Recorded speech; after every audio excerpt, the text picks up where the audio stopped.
नमस्कार, जय जय सिया राम। पूजा पाठ के YouTube परिवार में हम आपका हार्दिक स्वागत करते हैं।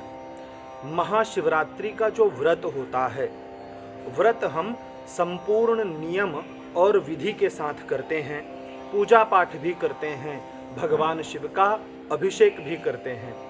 परंतु अभिषेक करने के पश्चात, पूरा व्रत करने के पश्चात जब हम दूसरे दिन पारण करने का विचार करते हैं तो उसे भी एक सही समय पर ही करना चाहिए और एक नियम के अनुसार करना चाहिए। आज इसी विषय पर हम चर्चा करने जा रहे हैं। इससे पहले हम आपसे एक निवेदन करते हैं कि अगर आप हमारे इस चैनल पर पहली बार आए हैं तो हमारे चैनल को सब्सक्राइब अवश्य करें, क्योंकि पूजा पाठ, व्रत, उपवास से संबंधित इसी प्रकार की दिव्याति दिव्य जानकारी हम आपके लिए लाते रहते हैं। अब आते हैं मुख्य विषय पर, व्रत का पारण कैसे करना है। जो हमने महाशिवरात्रि का व्रत रखा है उसका पारण कैसे करें। तो सबसे पहले हम अपने पूरे दिन की दिनचर्या पर ध्यान देते हैं कि हम जो है महाशिवरात्रि के दिन सुबह उठे, स्नान किया, स्नान के पश्चात हमने व्रत का और पूजन का संकल्प लिया, फिर हमने व्रत आरंभ कर दिया। दिन में चाय इत्यादि आपको कुछ नहीं लेना है, दूध ले सकते हैं, फल ले सकते हैं अथवा जूस ले सकते हैं, परंतु चाय, कॉफी और मादक पदार्थ जो हैं उनसे दूर रहिए। पान इत्यादि भी नहीं खाना चाहिए। भगवान का विधि विधान से पूजन कीजिए।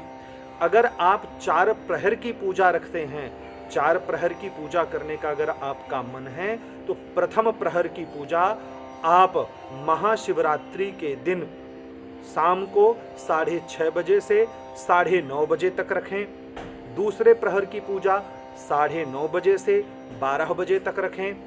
तीसरे प्रहर की पूजा 12:30 बजे से लेकर के और 3:30 बजे तक रखें। और चौथे प्रहर की पूजा ब्रह्म मुहूर्त अर्थात 3:30 बजे से लेकर के 6:30 बजे तक रखें। इस प्रकार से आपको पूजा करनी है। अगर आप इस प्रकार से पूजा नहीं कर पाते हैं, मान लीजिए आपने केवल प्रथम प्रहर अर्थात शाम को मात्र अभिषेक किया है अथवा केवल दिन में अभिषेक किया है, तब भी आपको इसी प्रकार से पारण करना है। पारण करने के लिए जो समय है वह है सुबह 6:30 बजे के बाद का समय। सुबह 6:30 बजे से पहले पारण नहीं करना है, क्योंकि सुबह 6:30 बजे तक तो चतुर्थ प्रहर की पूजा ही होगी, इसलिए 6:30 बजे से पहले पारण नहीं करना है।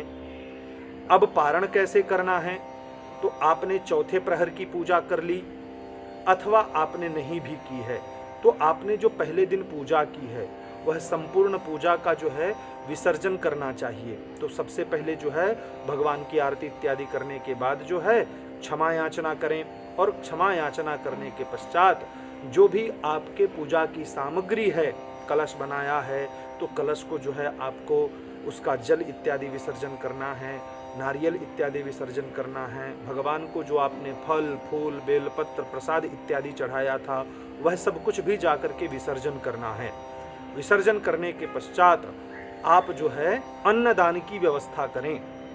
नियम तो यह कहता है कि ब्राह्मण को भोजन कराना चाहिए, परंतु महाशिवरात्रि के दूसरे दिन ब्राह्मण मिलना कठिन हो जाता है, क्योंकि महाशिवरात्रि की पूरी रात को वह रुद्राभिषेक करवाते हैं, इसलिए फिर वह दिन में विश्राम करते हैं। तो आप क्या करें कि अन्नदान की व्यवस्था करें। अन्नदान कैसे करना चाहिए, कैसे अन्नदान का संकल्प लेना है, इस विषय पर हमने एक वीडियो बनाया हुआ है, जिसका लिंक नीचे हम दे रहे हैं, वहां से जाकर आप देख सकते हैं। तो आपको अन्नदान करना है।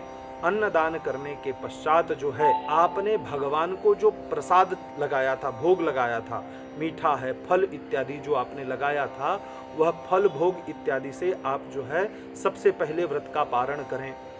कुछ फल खा लिया, कुछ मिठाई खा ली या दूध इत्यादि ले लिया। ध्यान रखें, चाय इत्यादि से पारण नहीं करना है कि सुबह हो गई है तो चाय कॉफी से पारण कर लें।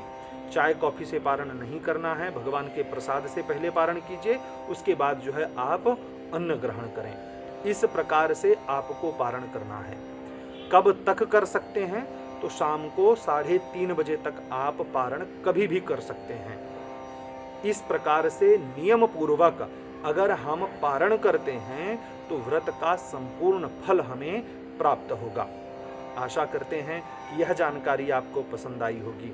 वीडियो पसंद आने पर वीडियो को लाइक करें, चैनल को सब्सक्राइब करें। यह वीडियो देखने के लिए आपका बहुत बहुत धन्यवाद।